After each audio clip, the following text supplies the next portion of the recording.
eBay just reported after hours. At one point, they were up 8% after hours. They are now up only 3.8%. Okay, so their earnings estimates were for 89 cents per share in EPS and 2.36 billion in revenue. They reported 99 cents earnings per share and they reported $2.4 billion in revenue. Now, if you've seen videos of ours in the past about eBay, I've been very interested in eBay. It's an interesting stock. We're going to use our 8-pillar process to look at eBay and evaluate it for its future potential. Now, remember, if you're new to this channel, I'm Paul. I'm a value investor.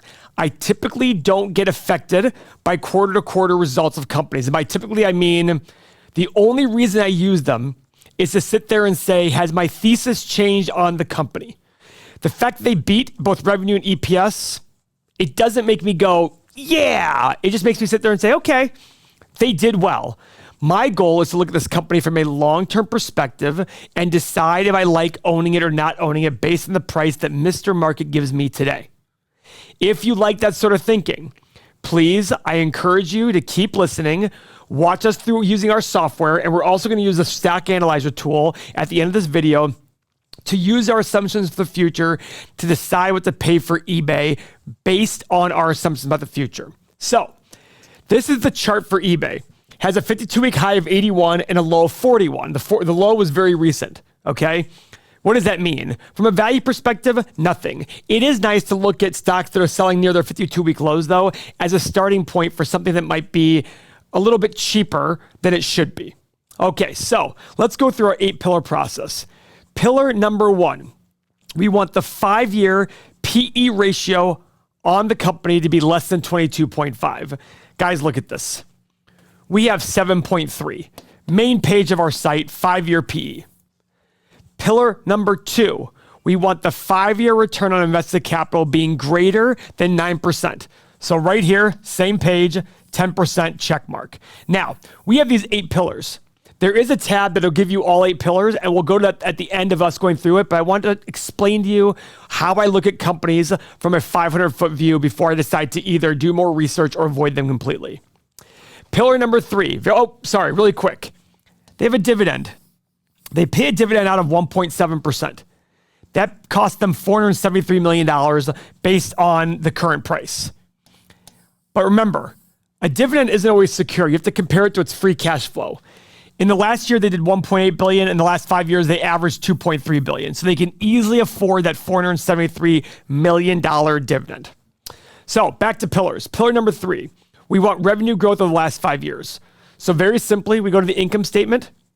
We go back 5 years, $10.2 billion. Last year, $10.27. Holy cow. Now, this previous year, it was a big drop. And you'll see that in their results. But obviously, we came off of COVID. COVID was very popular. People did a lot of online shopping during that previous year. Pillar number 4, we want net income growth over the last 5 years. Another point. Look at this. Big drop in revenue. This is where they spun off eBay. So I'm not worried about this big drop in revenue. So for back to the pillars, net income growth. So very simple. They lost $1.65 billion. They made $11.63. That's a check mark. Now for profit, $11.63, that was a huge, huge increase. So somewhere along the way, there was probably some sort of transaction, income from discontinued operations. Boom. And they also had a write-off of $2.3 billion, some sort of other income expenses. So it's going to be hard to compare apples to oranges here, but we follow the process. Pillar number 5. Now, this is one that not many people talk about, but it's important to me. If a company is cheap, and when I say cheap, selling for a low PE, low price of free cash flow, we want the company buying back shares, not issuing them. So we look at shares outstanding. We scroll all the way to the bottom. We go back 5 years. The end of 6 years, 1.08 billion. Last year, 587 million shares outstanding. They've bought back basically half their shares in the last 5 years. That is incredible. So what does that mean for you as an investor? It means that as time goes on and they buy back cheap shares, they're giving you more and more of the company. That is what's impressive. So as we reported, they had 99 cents per share in profit.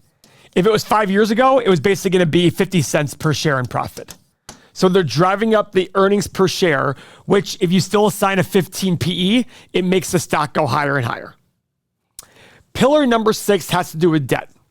Now, debt works for a company the same way it works for you. The more debt a company has, if they come on hard times, it'll be harder for them to manage the debt. It could affect their business. So what's a reasonable amount of debt? Well, what I've determined, and now, by the way, eBay is now up 5%. It's constantly changing on our software. Real-time trade. What I've done is I take the 5-year average free cash flow of call it $3 billion, multiply it by 5. That's $11.5 billion. So we want to look at their long-term liabilities and make sure it's under $11.5 billion. So we go to the balance sheet, we scroll all the way to the bottom here, and they sneak just in 10.94. So they just have enough, just under the number. Our final 2 metrics have to do with free cash flow. What is free cash flow? Free cash flow is cash from operations less your capital expenditures. And if you subscribe to our channel and watch these videos, you're going to hear me talk about free cash flow till I'm blue in the face. This is the lifeblood of the business. So there are 5 things we can do with free cash flow. We can buy back shares, pay a dividend, reinvest in yourself, make acquisitions, and pay down debt. You can do any of these 5, all 5, none of them, whatever you want to do as a company. So let's go to our cash flow statement to see if they have cash flow growth in the last 5 years. So guys, luckily for you, if you subscribe to our software, you pay attention, we added this line. No other software has this. 5 years ago, they did 2.37. Last year, they did 1.78. That is an X. They had cash flow decline in the last 5 years.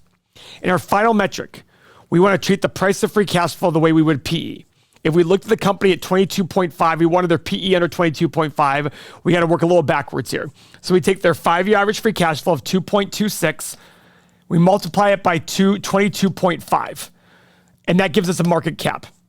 So that's 50 billion, 55 billion, call it $56 billion market cap. We want the market cap of the company to be under $56 billion. So what is it? We go back to the main page. It is currently $30 billion. So that's a massive check mark. So like I said to you guys, here's our 8-pillar tool. It shows you all the checks. There's only one X, and that's the cash that's the cash flow growth. So does this mean you go out and buy the company? Not necessarily. Let's say this company their sales were going to drop in half every year for the rest of the time. This would be a nothing company at some point. But let's say the company is also going to stay static. We have to use a stock analyzer tool to make assumptions about the future, because every investment is the present value of all future cash flow. The more you listen to our channel, the more you'll hear me say this over and over again. Every investment's the present value of all future cash flow. We don't know the future, so we have to make assumptions about the future. So I love eBay as a moat. Where else are you going to sell things in an auction style environment? eBay is the go-to. I can't even tell you number 2. Is it even auction? I don't even know what auction.com is. I assume there is one. So I'm going to do a 10-year analysis. You can do 1 to 20 in our software. Now, we use the last 10 years data to decide these things. But keep in mind, guys, look at 10 years ago. We had PayPal in these. So it's going to show negative growth on income, on revenue. So we have to use these assumptions, but also understand the story to make decisions. So I'm going to go conservative. I'm going to do 2, 5, and 8% revenue growth. For profit margin, I'm going to do, because they had PayPal back then, but they didn't. But they also had the big surge. I'm going to do 25. I'm going to do 20, 25, and 30%. Free cash flow margin, I'm going to do 20, 22.5, and 25%. PE. Guys, it's still a growing company. I'm going to go 10, 12, and 14 because the growth isn't great. And I think this is actually being very conservative. And guys, like I said, I only want a 12.5% return. They're buying back shares. They control the market. So I hit the analyze button. Now, what's going to pop up below are 6 numbers. 3 based on earnings, low, middle, and high value. 3 based on free cash flow, low, middle, and high. If it's all green, does that mean you go out and buy it? No. It means now go figure out if these assumptions are correct. So how do you do that? 1, internet searching. Go see what people against and for eBay are saying. 2, and the best way, join our community. For less than a cup of coffee per day, you can get access to thousands and thousands of people who are active every single day talking about investments out there. Over 13,000 people have signed up for the software since we started 2 years ago, and there are thousands and thousands that are active every single day, talking about investments across a myriad of things. And we also release exclusive content, etc. So once we've shown you these numbers, if you want to replay this part of the stock analyzer tool at any part of the video so you can understand it. And if you want to understand more of our 8-pillar process, also follow the link above when this pops up after the stock analyzer tool, and it'll send you to the video where we explain our 8-pillar process a little more thoroughly.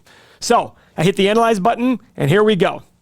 All right, low end, 35, high end, 75 to 90, somewhere in the middle is about where we're at today. So if you like these, please by all means add it to your watch list if you're part of the software. If not, I appreciate you watching this video, subscribe to the channel, and watch our next video. Thank you very much.